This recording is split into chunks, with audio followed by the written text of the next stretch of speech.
बापूसाहेब पासळकर आणि सुभाष मामा खैरे माजी उपसरपंच शिक्रापूर ग्रामपंचायत. सुभाष मामाचे नेहमी सहकार्य असतात. थोडेसे उशीर झाले हरकत नाही, त्यांचं नेहमी सहकार्य असतं. मागच्या कार्यक्रमात त्यांनी आपल्याला इडली आणि ह्याच्या शौचालय वितरणामध्ये त्यांचं शौचालय असतं. सगळेच आपले सहकार्य करतात, नाही असं नाही, पण त्यांचं नामोल्लेख करणं मलाही गरजेचं वाटलं म्हणून केलेलं आहे. आपला नुकताच आषाढी एकादशीनिमित्त आपण दिंडी सोहळा आयोजन केला होता. त्या दिंडी सोहळ्यामध्ये जवळजवळ 300 पेक्षा अधिक महिला या सहभागी झाल्या होत्या आणि अतिशय सुंदर प्रकारे कार्यक्रम झाला. दुसरा कार्यक्रम आपला दहीहंडीचा, तो कार्यक्रम सुद्धा आपला अतिशय छान कार्यक्रम झाला. मी त्यावेळेस मुंबईला होतो, पण आपले पत्रकार आणि हरिभक्तपरायण निडगुले साहेब यांनी तो कार्यक्रम अतिशय म्हणजे त्यांनी खूप उत्स्फूर्तपणे हे पाहिलं. त्यांनी आपल्या युट्यूबला नेहमी टाकत असतात कार्यक्रम, त्या निमित्ताने सगळे सदस्य बघतात आणि अनेक आपले सदस्य या निमित्ताने जोडले जातात. त्यांचाही आपण एकदा त्यांचा स्वागत आणि अभिनंदन करू. असे कार्यक्रम आपले चालू असतात. तेरा लोकांचे जेव्हा आपले वाढदिवस झाले तेव्हा आपल्याला या भैरवनाथाच्या मंदिरामध्ये संगीत रचनी मंदिराच्या सरांचा कार्यक्रम झाला. म्हणजे इतकं झपाट्याने आपण इतके कार्यक्रम कसे कसे करत गेलो, आपल्या सर्वांच्या सहकार्यानेच हे शक्य झालेलं आहे. आणि असेच आपली गौरदौड जशी दुर्गा दौड चालू आहे त्याप्रमाणे आपल्या या संस्थेची आपल्या केंद्राची ही गौरदौड अशी सुरू होणार आहे. आपण आता पाऊण शतक म्हणजे 75 सदस्य हे आपण हे झालेले आहेत. आपले सदस्य संस्था झालेले ती 100च्या पुढे कशी होईल याची प्रत्येकाने केली. म्हणजे प्रत्येक सदस्याने जर एक जरी केला तरी आपण 200 पर्यंत नक्कीच पोहोचतोय. आणि आता पुढचा आगामी कार्यक्रम आपला असा आहे की आता नवरात्र उत्सवानंतर कोजागिरी पौर्णिमा. कोजागिरी पौर्णिमा आपल्या आपण इथे सुद्धा कोजागिरी पौर्णिमा साजरी करणार आहोत. कोजागिरी पौर्णिमेनंतर संगीत पोहोचले पण आपले संगीत त्याच्या आधारावर आणि संगीत खेळ पण महिलांचे खेळ होतील, पुरुषांचे खेळ होतील. आणि इथे आपण सगळं मसाला दूध आणि साधारणतः अल्पोपहाराचं नियोजन करू. आपण सगळ्यांच्या आपल्याला करायचं आहे. म्हणजे जे आपण आपलं शहर झालेलं आहे, आपण पुण्यापेक्षा आपण मागे पडणार नाही, मागे राहणार नाही आपण नक्कीच. तर दिवाळी पहाट सुद्धा हा कार्यक्रम आपण करणार आहोत. म्हणजे कोजागिरी पौर्णिमा ते त्रिपुरारी पौर्णिमा हा आपला काकडा आरती ही जे काकडा आरती चालू असते. काकडा प्रमाणे आपला आराधनेवर आळवण्यासाठी होतं. त्याप्रमाणे आपण 5 दिवस आपण घरोघरी दिवाळी साजरी करतोच आहोत. म्हणजे जसं आपण एकमेकांच्या घरी जाऊन फराळ करतो, फराळ देतो, देणं घेणं, तसं सगळे एकमेकांच्या घरी जातीरच असं नाहीये, पण इथे एकत्र येऊया आपण आणि आपण या फराळाचा आपण आपला आनंद आपण घेऊ. त्या निमित्तानं आपलं जे मैत्रीचं नातं आहे हे कसं दृढ होईल आता जास्तीत जास्त प्रयत्न करू. दिवाळी पहाटचा कार्यक्रम करायचा आहे. ते ही नुसतं फक्त आता जे ज्या समाजाने सूचना केल्या किंवा त्यांनी आम्हाला सांगितलं त्याप्रमाणे केले. आणखी आपल्या काही सूचना असतील नेहमी साधना काही बोलतातच आहे, पण आणखी काही त्यांना काही चर्चा त्या पण उशिरा आल्या. आणखी काही तुम्हाला सूचना करायच्या असेल तरी जरूर कराव्यात. आपलं ठिकाण असं आहे तांबोळी मॅडम यांचं पण आम्ही या स्टेशनरी मोबाईल केंद्रामध्ये स्वागत करतोय. अध्यक्षांनी होत्या आणि मराठी अतिशय उत्तम आणि त्यांचं मागचे स्पीच मी ऐकलं अतिशय भरवून टाकणारं होतं. त्यांच्याकडनं खरोखरच आपण सर्वांनी प्रेरणा घेऊयात. या संस्थेतर्फे मनपूर्वक स्वागत. घरगस्त कार्यक्रमांची मी यादी आपल्याकडे ठेवलेली आहे. या कार्यक्रमासाठी आपली जी मतं आहेत किंवा आपली जी सूचना आहेत या सूचना म्हणजे आपल्या सर्वांनाच पाहिजे की जेणेकरून संयोजक आयोजकांना आणि त्यांना ते कार्यक्रम राबवताना हे सोयीचं होईल. आणि आणखी सांगायला पण ओघामध्ये राहून गेलं की आपल्या ज्येष्ठ नागरिक प्रमुख केंद्राची पहिली सहल आरोही विठ्ठलवाडी जवळ ती पण यशस्वीपणे आपली सहल झालेली आहे. जवळपास मला वाटतं 30 सदस्य महिला पुरुष हे मुलं पण होती. अतिशय सुंदर अशी सहल झालेली आहे. आणि दुसरी सहल आपली ही सोमवारी पण देवीची गाणी, भजन, इतर गाणी अशी म्हणजे म्हणत जाणार आहोत. म्हणजे दिवस कुठे करणार नाही. फार काही शुल्क नाहीये. जर एसटी भावना जर आपण त्या योजनेचा फायदा घेतला तर जवळपास आपण 50% सवलतीमध्ये आपण ही सहल करू शकतो. त्याच्या दृष्टीनं सर्वांनी आपली नाव नोंदायची आहे.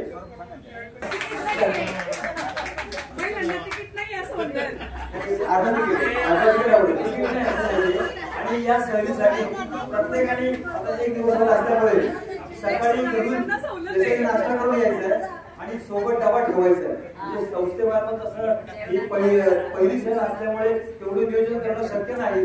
प्रत्येकाने आपला डबा आणायचा आहे. सहलीचं स्वरूप असं राहणार आहे. एकत्र आल्यानंतर की आता रूट कसा असेल त्याप्रमाणे आपण निघणार आहोत.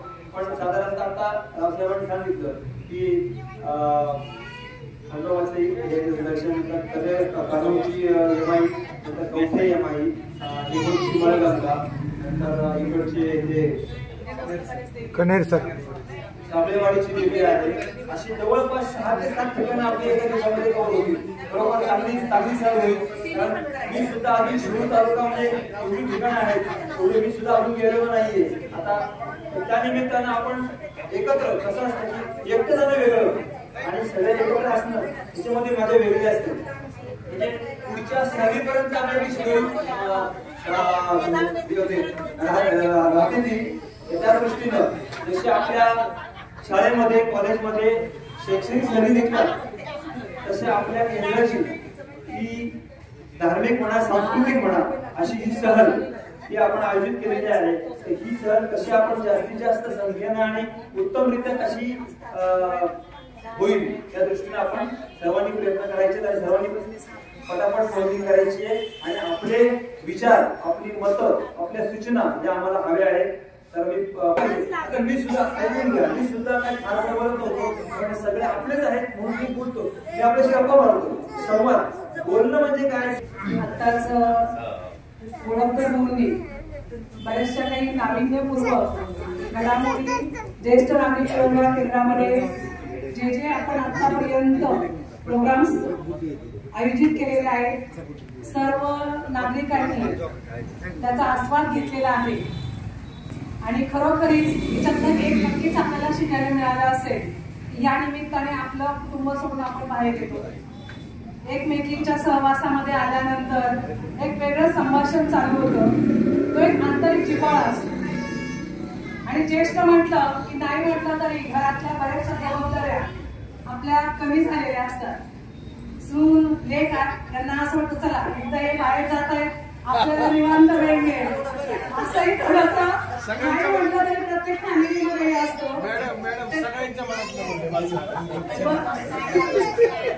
तर एक मला याच्यात एवढंच सांगायचंय की ज्येष्ठ नागरिक म्हणजे वयाने ज्येष्ठ असं नाही. याच्यातनं एकच आपण सर्वांनी घ्यायला हवं की स्वतःसाठी वेळ द्या. आतापर्यंत आपल्या कुटुंबासाठी सर्वांसाठीच आपण झटत असतो. पूर्वीच्या काळी वानप्रस्थाश्रम वगैरे असं घेतलं जायचं. त्याचा उद्देश एकच होतो निवांत राहा, तू थोडासा बाहेर पड आणि स्वतःसाठी वेळ दे. म्हणून आपण आपल्या केंद्रामध्ये आवर्जून ज्या ज्या वेळेला आपल्या मीटिंग असते त्यावेळेला आवर्जून या. एकमेकींशी बोलणं होतं, गप्पा होतात, एकमेकींच्या आरोग्याविषयी चौकशी केली जाते आणि त्याच्यातनं शारीरिक, मानसिक, बौद्धिक आपल्याला अनुभवायला मिळतं. आणि म्हणून आपण आपल्या केंद्रामध्ये आवर्जून आलं पाहिजे तरच आपल्याला आनंद मिळणार आहे. आता यामागे एक पौर्णिमाशी बरेचसे उपक्रम सांगितले. याच्यातनं काय उद्देश आहे की तुम्ही सर्वांनी तो आनंद लुटावा. जबाबदारीने सगळेजण आपण पिचलेले असतो परंतु त्याच्यातनंही थोडासा आनंद आपल्या वयानुसार आपण शोधायला शिकलं पाहिजे. म्हणून छोटे मोठे प्रोग्राम आपण आयोजित करतोय. त्याचा लाभ सर्वांनी घ्या. आता ताईंनी सांगितलं की एसटी आपल्याला मिळते. रावसाहेब काकांनी सांगितलं एसटी बुक झाली. आपण म्हटलं महिलांना मोफत प्रवास आहे. परंतु आपण ही ट्रिप आपण ज्येष्ठ नागरिक केंद्राची काढतोय. पुढच्या वेळेस कदाचित मोफत पण मिळेल आपल्याला कारण आपलं रजिस्ट्रेशन आहे.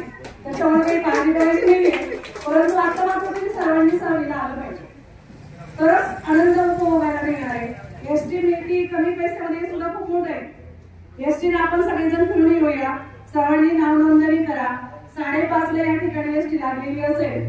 स्वतःचा टिफिन घेऊन महिलांनी छान नटून थटून या ठिकाणी यायचंय. आपण सगळेजण एकत्र जाऊया. जी अध्यक्षांनी मला सूचना दिली ते मी अंतपर्यंत मांडलेली आहे. यानंतर मला वाटतं आपल्या कार्यक्रमाचे अध्यक्ष बोलणार का? तामिळनाडू बोलतात. आणि शासकीय नवरात्र उत्सवाच्या सर्वांना हार्दिक अशा शुभेच्छा देतो. आपल्याला महिलांना आरक्षण दिलंय 50% म्हणून फक्त एक विनोद म्हणून म्हणजे आपल्याला फ्रीमध्ये आहे काही एसटी. तर आपण सर्वजण कोजागिरीचा आणि त्याच्यामुळं आपण फराळाचं आयोजन केलेलं आहे. देवीचं जागर अशा सर्व कार्यक्रमांचं आपण आयोजन केलेलं आहे आणि त्याचा आपण सर्वजण आनंद घेऊ. माझा मनापासून नमस्कार. आनंदी व्यासपीठ आणि सर्व बसलेल्या ज्येष्ठ भगिनी आणि भाऊ किंवा दादा. तर या ठिकाणी आज मला असं वाटतं की मी दुसऱ्यांदा मिटिंगला हजर असावी. तर या ठिकाणी हा जो कार्यक्रम आपण जे ज्येष्ठ केंद्र तयार केले ना, हेच खरं अतिशय महत्वाचं केंद्र आहे. कारण का तर एवढ्या महिला आपल्या इथं जशी लेख आलेली पण 11 वाजता इथे वेळ काढून मिळतात. म्हणजे याचा अर्थ असा आहे की आंतरिक आपली एक इच्छा असते की आपण या कार्यक्रमाला जाणे गरजेचे आहे. म्हणजे एक जिव्हाळ्याची भावना निर्माण झालेली आणि एक आपुलकीचं नातं तयार झालेले. हे आपुलकीचं नातं असंच पुढं वारीस लागावा अशी या कार्यक्रमातून एक सदिच्छा करते. तर या ठिकाणी ही जी एक धार्मिक सहल जी आहे घटस्थापनेच्या निमित्ताने आयोजित केलेली आहे ती अतिशय सुंदर आहे. कारण का आपण काय घटस्थापना झाल्यानंतर आपण आपल्या घरामध्ये घटस्थापना करत असतो. पण बाकीचे जे देवी वगैरे आहे तिथले जे काही नाविन्य आहे काही धार्मिक वैशिष्ट्य आहे ते आपल्याला फक्त आपण वाचून असतो किंवा कोणत्या आपण सांगितलेलं असतं ते आपण ऐकलेलं असतं. पण आता प्रत्यक्ष आपण त्या ठिकाणी जाऊन प्रत्यक्ष आपण आपल्या डोळ्याने त्याचा आनंद घेणार आहोत, आस्वाद घेणार आहोत. विशेष म्हणजे प्रत्येक देवीच्या ठिकाणी एक धार्मिक भौगोलिक असा एक इतिहास आहे आणि त्या इतिहासाची आपल्याला फक्त आपण वाचनातून माहिती मिळवलेली असते. पण आता आपण प्रत्यक्ष डोळ्याने पाहणार आहात म्हणजे तो आनंद काहीतरी वेगळा असतो आणि तो आपल्याला या सहलीच्या निमित्ताने धार्मिक सहलीच्या निमित्ताने मिळणार आहे. तेव्हा मला असं वाटतं की आपल्या या ज्या संघ जो आहे पण जे संघटना जी आहे याच्यातून सर्वजणी आवर्जून या सहलीला यावाच नाही तर येणारच आहेत असं गृहीत करून या ठिकाणी मला जी संयोजकाने 2 मिनिटं बोलण्याची जी संधी दिलेली आहे त्याबद्दल मी त्यांचं हार्दिक आभार मानते. देवीच्या देवळात मंगळ उभी मोठी भरायला मी हाय उभी.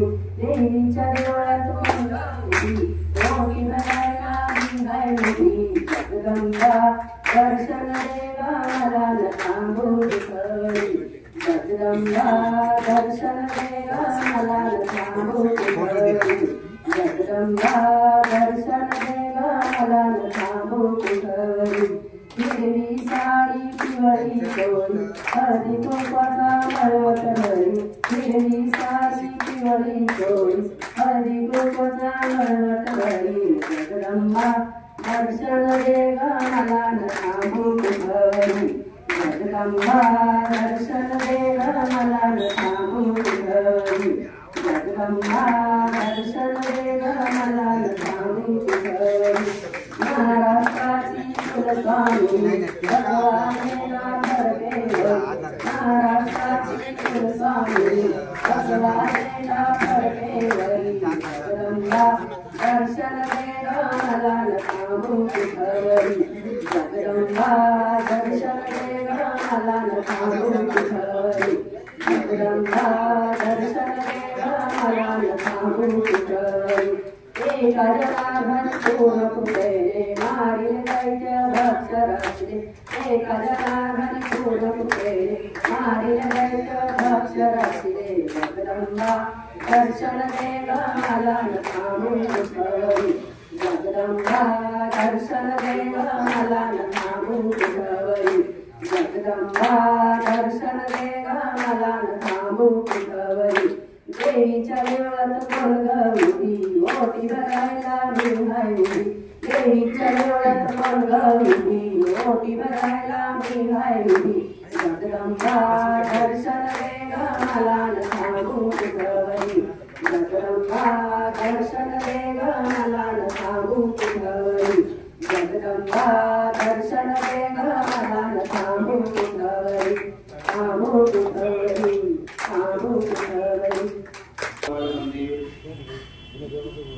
नंतर विठ्ठल मंदिर विठ्ठल सभागृह झालेले तसं सटवाई मंदिरामध्ये इथे करंजीनगर मध्ये सटवाई मंदिर जेव्हापासून इथे सुसज्जीकरण किंवा ज्या सुविधा दिल्या त्या सुविधांचा लाभ घेत आपण एक कार्यक्रम घेत आहोत. मंदिर सभागृह जरी नसलं तरी तिथे बऱ्याचशा सुविधा आपल्याला मिळता आहेत. म्हणजे उदाहरणार्थ बेंचेस असतील किंवा आता आपण टेबल आहेत खुर्च्या आहेत किंवा म्हणजे आपण जे हे आहे करण्यासाठी शांत रूप शक्ती रूप नाही का या सर्व रूपांची आपण दररोज नित्यनेमाने बरोबरी पूजा करतो. आता म्हणून मी सांगितलं की आपलं जे हे ज्येष्ठ नागरिक विरंगुळा केंद्र आहे याची पूर्वतयारी आपल्याच भगिनी करत असतात. त्या ठिकाणी आपण देखील त्यांचं ऋण व्यक्त केलं पाहिजे या ठिकाणी. म्हणून प्रत्येक कार्यक्रमामध्ये विधिनी भाग घेणाऱ्या कापूसते ताई त्यांना जर कुठलं काम सांगितलं की ताई आपल्याला रांगोळी काढायची किंवा हे काही या ठिकाणी स्वच्छता करायची आहे तर कापूसते ताईंचा सन्मान आपण आपल्या अध्यक्षांच्या हस्ते गुलाबपुष्प देऊन करूया. देखील रांगोळी पूजन यामध्ये मोठं योगदान असतं. त्या देखील मोठ्या उत्साहाने प्रत्येक मीटिंगच्या आधी लवकर येणं तयारी करणं पूर्व तयारी आदराची भेट आहे. यानंतर ताई यांचे देखील एक वैशिष्ट्य आहे. ताईंना कुठलंही काम सांग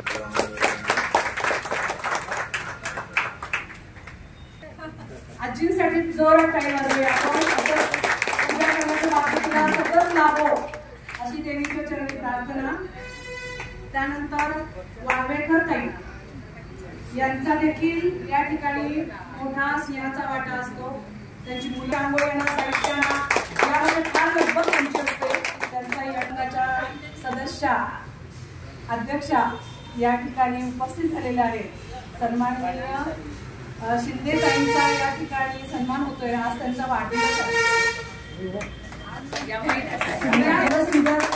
आणि सतत त्यांची घोडदौड चालू राहो ही ईश्वर चरणी प्रार्थना.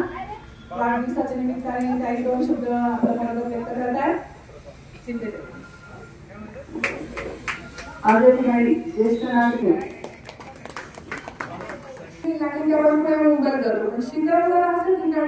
काही मिळत नाही. कुठल्याही दुकान नाही किंवा कुठलीही सुविधा नाही असं होत नाही. शिखरपूर शहरासारखं झालेलं आहे. माझ्या मला एक सल्ला मिळाला किंवा माझ्या आता 70 वर्षाच्या आहे. मुख्याध्यापक मंडळी काय झाल्या अजूनही त्या पुण्याला जाऊन क्लासेस घेतात चालवतात. त्यांच्याकडून माहिती मिळेल की आपण पण ते शिखरापूरमध्ये ज्येष्ठ नागरिक संघ स्थापन केला आहे. कारण ज्येष्ठांना जरा वेळेची उपलब्धता असते. तो वेळ सरकारला कसा लागेल वेगवेगळे कार्यक्रम उपक्रम दूर होते. जाता बघायचं जरी तर घेत नाही पण जाता बघत असते की रक्त तपासणी असेल इतर काही आरोग्याच्या असतील समस्या इतर काही शिबिर असतील ते सगळे उपक्रम किंवा मंदिराचं भजन असेल सगळे उपक्रम या विरंगुळा केंद्राच्या माध्यमातून होतात. आणि सगळ्यात महत्त्वाचं माझ्या शेजारी जे आहेत कापूसते ताई यांच्यामध्ये तर 10 महिन्यात खूप आमूलाग्र बदल झाले दिसते. कारण भजनाच्या त्यांच्या तिथून त्या आता खाली इथं होत्या कारण ह्या उंचीला पोहोचल्या. जी दुर्गादूर होणार आहे ही विशेष होणार आहे. त्या दिवशी आपण आपल्या केंद्रातील सर्व सदस्यांनी महिला असतील मुलं असतील ज्येष्ठ असतील ज्यांना जेवढं चालता येईल तेवढं चाला. इथे तुम्ही या. नंतर आरतीच्या वेळेस थांबा. जर संपूर्ण दौऱ्यामध्ये चालणं शक्य नसेल तर चालू नका. काही गाड्या बरोबर असतील त्या निवडणुकीमध्ये सहभागी सर्वांनी व्हायचं. पवित्र अशा ठिकाणी ज्येष्ठ नागरिक विरंगुळा केंद्राची विचारणीय सभा आयोजित केली आहे. या सभेचे अध्यक्ष आदरणीय वीरभवन संभाजीराव फुलंजे त्याचबरोबर शिक्रापूरमध्ये काका या नावाने वाटणारे म्हणजे श्री रावसाहेब संभाजीराव फुलंजे त्याचबरोबर या कार्यक्रमासाठी उपस्थित असलेले शिक्रापूर नगरीचे उपसरपंच बाळासाहेब सुभाष खेरे, त्याचबरोबर आमच्या शिक्षण क्षेत्रामध्ये असणाऱ्या निवृत्त मुख्याधिका दरवडे मॅडम, त्याचबरोबर फुलारे भाऊ, बाळासाहेब भाऊ आणि मागाशी कोळंबकर दादांनी सांगितलं की ज्येष्ठ नागरिकांची संख्या वाढली पाहिजे, प्रत्येकाने एक एक माणूस जोडला पाहिजे. तसं मी आज जोडला गेलोय. या ठिकाणी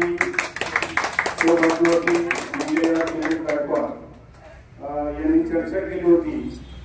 त्यांना म्हटलं काय हरकत नाहीये, मी निवृत्त झालो 2 वर्ष झाले. वास्तविक माझ्याकडे पाहिलं असं वाटतं मी निवृत्त झालोच नाही, परंतु बरेच वर्ष म्हणतात.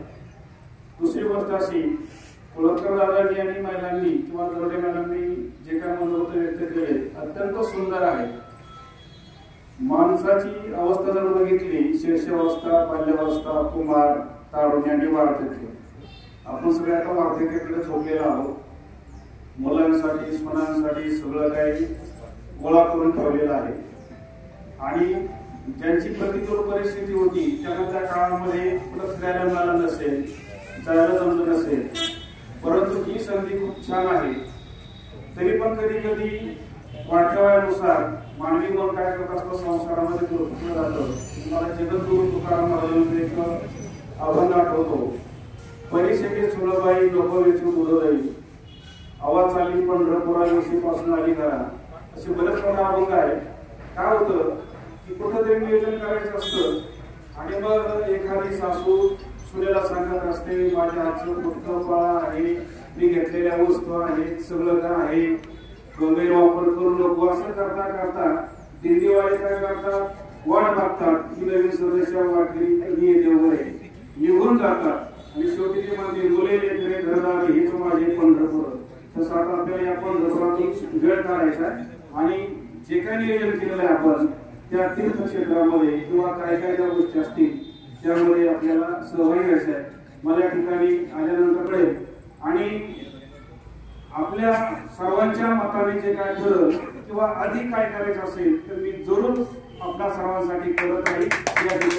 जसे आपले तांबोळी मॅडम आहेत त्याप्रमाणे मंगळे सुद्धा आपल्या आता कार्यक्रमामध्ये जोडले गेले आहेत. आम्हाला अतिशय आनंद होत आहे. त्याच्यासाठी पुन्हा एकदा आपण टाळ्या स्वागत करूया.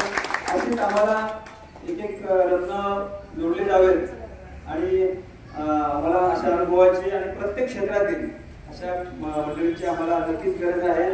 आणि जगताप साहेब असतील, शैक्षणिक, प्रशासकीय, राजकारण, आपलं कुठलंही क्षेत्र वर्जे नाही. आपल्याला जे जे चांगलं असेल ना ते आपण नक्की घेणार आहोत. आणि यानंतर मला वाटतं आता कोणाला बोलायचं असेल तर आपण अध्यक्षीय भाषण अध्यक्ष थोडा मनोगत होईल किंवा प्रमुख पाहुणे हे आपले सावतामाळी मंदिराचे ट्रस्टी आहेत आणि भवनाथ मंदिर ट्रस्टीमध्ये पण ते नेहमी कार्यरत असतात. काय तर ते आपले 2 शब्द मनोगत मराठी भाषेला अभिजात भाषेचा दर्जा मिळालेला आहे. तर त्या दृष्टीने आपण स्वागत करूया. जे जे चांगलं आहे ते आपण इतरांना सांगितलं पाहिजे आणि त्या दृष्टीने आपण हे केलं पाहिजे. आपल्याला सगळे चांगले दिवस आहेत असं आपण गृहीत धरू. आपले ज्या ज्या आपण शासनाच्या योजना असेल किंवा आपली कुठल्या योजना असेल, आपला हा जो परिसर आहे हा अतिशय सुंदर, संपन्न, समृद्ध आहे. जसा आपला ऐतिहासिक वारसा आहे तर सांस्कृतिक वारसा सुद्धा आहे. म्हणजे शिवाजी महाराजांच्या आपण शिवनेरीच्या सोबत आहोत, तिरुवाळांच्या आपल्या जवळ, ज्ञानेश्वर तुकारामांच्या सानिध्यामध्ये आहोत, ग्रामदैवत भैरवनाथांचे आहे, अनेक आपल्याला विभूती ते झाले आहेत आणि अशा या सगळ्यांच्या आशीर्वादाच्या भूमीमध्ये आपण राहत आहोत. त्यामुळे आपण नेहमी सदैव आपण पुढे जाऊ अशी एक आपण मनोमन कुंगड बांधूया. आणि मी यांना पोपटराव गायकवाड यांना आपण मी विनंती करतो की त्यांनी 3रा दिवस आणि संपूर्ण भारतभर त्यात महाराष्ट्रामध्ये अति आनंदाने हा शारदीय नवोत्सव नवरात्र चालू आहे. आणि या उत्सवाच्या निमित्ताने आज ज्येष्ठ नागरिक मुरंबा केंद्र शिक्रापूर यांच्या वतीने आज आपल्या या देवीच्या मंदिरामध्ये सभा आयोजित केली. त्या सभेसाठी सभासद आपण सर्व उपस्थित झाला. आपलं सर्वांचं मनपूर्वक प्रथम स्वागत करतो. आणि आजच्या या सभेचे जे अध्यक्ष आहे उद्धव संभाजीराव करंजे तथा भाऊ आमचे हे वर्गमित्र. आता वर्गमित्र म्हणण्यापेक्षा ते खरं तर बालमित्र होते. आमचे बालमित्र तर कसे शिलाताई वाड्यात असताना माझी आजी तिथे कामाला असायची आणि शाळेच्या अगोदर सुद्धा आम्ही एकत्र वाड्यात काय बसतो त्यावेळी आमचं लहानपणाचं किंवा शालेय जीवनाचे वाडाच केलं होतं आमचं त्यावेळी. त्यामुळं आमचे भाऊ म्हणजे तसे जर आबा भाऊ आणि काका अशी फक्त यांची आपली सर्व लहानांची नावं वरिष्ठ नावं त्यांची वेगळीची ते सगळं कोणी म्हणतच नाही. हा सुद्धा आता सरांनी सांगितल्याप्रमाणे करंजी कुटुंबाचा पहिल्यापासूनच म्हणजे गावालाच त्यांचं योगदान आहे असं म्हटलं तरी चालेल. तेवढाचे नूतन अध्यक्ष संस्थेचे उपाध्यक्ष रावसाहेब करंजे अध्यक्ष रेणुकाई शिंदे आणि उपस्थित आपण सर्व सभासद यामध्ये आज विशेष करून अध्यक्षांना जो मान मिळाला तर त्यांचा पण आज वाढदिवस शिलाताई आमची वेळ काही वाढदिवस वगैरे प्रथा नव्हती. भाऊचा वाढदिवस आज आहे मला कळलं आणि भाऊला विचारलं होतं भाऊ कारण आमची सरकारी तारीख आपण सर्वांनी हा उपक्रम चालू ठेवावा आणि व्यवस्थित प्रत्येक यामध्ये ज्येष्ठ नागरिक आणि महत्वाचं म्हणजे त्याला ते विरोधाने नाही विरोधाने नव्हतो हा खास महत्वाचा आहे. ज्येष्ठ नागरिकांना असा काही नाही पाहिजे त्यांचं सर्व कुटुंब स्थिर गावराचं सगळं असतं पण त्यांचा कुठेतरी वेळ चांगल्या ठिकाणी जावा आणि विचाराची देवाणघेवाण व्हावी म्हणून ही स्थापना केली. मनापासून पुन्हा एकदा धन्यवाद देतो आणि तुमच्या कार्यक्रमाला शुभेच्छा देतो. कार्यक्रमाच्या निमित्ताने विरोंगळा केंद्राच्या कार्यक्रमात आज मी सभासद झालो. योगाने आज मला वाढदिवस पण झाला त्यात मला अध्यक्ष पण केलं सुरुवात बोलून जबाबदारी दाखवलं आणि ती जबाबदारी स्वीकारतो. काय या केंद्रासाठी मदत लागली काय लागलं तर कधीही करायला तयार आहे आणि उद्याच्या ट्रिपचे पहिलं सदस्य होतो मी माझ्या मिसेसचं नाव नोंदून ती तयार करून आणि ते प्रत्येक कार्यक्रमाला असंच सहकार्य आणि अटेंडन्स राहील आणि या सगळ्यांना शुभेच्छा देतो. मी म्हणतो त्यानंतर एक 5 मिनिटे ते थांबा दोन्ही पटपट होईल आणि दोन्ही नंतर मग आपण चहा पाणी घेतलेलंच आहे. काय ऊन काही फार नाही आपलं फार पुढं काय लांब जायचं नाहीये. त्यावेळेस सर्वांनी एक सूचना मांडली होती. रमेश भुजबळ होते आपले पंडाभाऊ गायकवाड होते की आपण सगळे ज्येष्ठ नागरिक आणि आपल्याला खुर्चीची सोय करायची. तर आपण एक विषय घेतला होता आणि प्रत्येक सभासदांनी खुर्ची घ्यायची असा आपला विषय झाला होता आणि त्याप्रमाणे रमेश भुजबळ त्यांनी 5 खुर्च्या द्यायचं आपण त्यावेळेस कबूल केलेले. पंडाभाऊनी पण सांगितले ते मला आपल्याला 5 खुर्च्या देणार आहे आणि अशा पद्धतीने आपण प्रत्येक सभासद एक खुर्ची देणार आहे. तर ह्या खुर्चीचे जे नियोजन आहे तर आमच्या फर्निचर मॉलमध्ये न्यूयॉर्कचे आमच्याकडं नॅशनलची आणि नीलकमलची एजन्सी आहे. तर आपण ज्या आम्हाला येतील त्याच प्राईसमध्ये आपण महाराष्ट्र माझा गरजा महाराष्ट्र माझा जय जय महाराष्ट्र माझा गरजा महाराष्ट्र माझा भीती नामा तुझी मुळी ही गडगडणाऱ्या नभा आसमानीच्या सुलतानीला जबाब देती जिभा सह्याद्रीचा सिंह गर्जतो सह्याद्रीचा सिंह गर्जतो शिवशंभू राजा दरी दरीतून नाद गुंजला महाराष्ट्र माझा जय जय महाराष्ट्र माझा गरजा महाराष्ट्र माझा छाती वरी कोरली अभिमानाची लेडी कोलानी मनगटी खेळती खेळ जीव खेळी चारित्र्याच्या उन्हात शिजला निधळाच्या घामाने भिजला देश गौरवासाठी झिजला देश गौरवासाठी झिजला दिल्लीचेही सप्त राखितो महाराष्ट्र माझा जय जय महाराष्ट्र माझा गरजा महाराष्ट्र माझा जय जय महाराष्ट्र माझा गरजा महाराष्ट्र माझा. शिवाजी महाराज की जय। भवानी माता की गौ माता की भारत माता की श्री कोळपकर यांच्या महाराष्ट्र गीताने ज्येष्ठ विरंगुळा केंद्राच्या कार्यक्रमाची सांगता झालेली आहे। हा व्हिडिओ आपल्याला आवडल्यास लाईक शेअर सबस्क्राईब करा। सुदर्शन प्रबोधन न्यूज सणसवाडी पुणे।